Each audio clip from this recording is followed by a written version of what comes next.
Congressman, first of all, the Postal Service has got $10 billion already, which they've not spent. I don't think this has got anything to do with the election. This has anything to do with bailing out the union. But my point is, I think we're going to see chaos on election day, chaos in election week, because of all this mail-in balloting. What say you?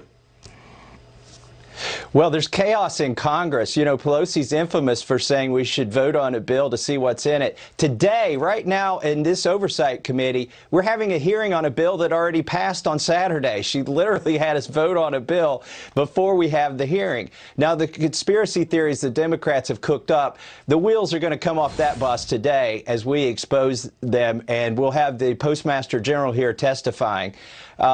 You know, on Election Day, yeah, there'll be calls of fraud from both sides, but I like to point out you're going to get dozens of pieces of junk political mail, and it's all going to get to your mailbox on time in this election. So it's the volume of mail that involves your actual ballot is tiny. It's a tiny fraction compared to the actual volume of mail. The U.S. Post Office mails 400 pieces of mail a day, and it's even a small fraction of the political mail you're going to get this season. It is indeed. Congressman, I wonder if you would share your personal experience with us, because I believe that you and your wife tested positive for COVID antibodies, and I believe you think both of you got the virus back in January. Was this before anybody heard of COVID-19? Before anybody heard of COVID-19, I was sicker than a dog for 4 days. Fatigue, fever, the symptoms that you're hearing about. And I didn't really think at the time it was COVID because nobody had even mentioned it. There were only a few cases in the United States, if any.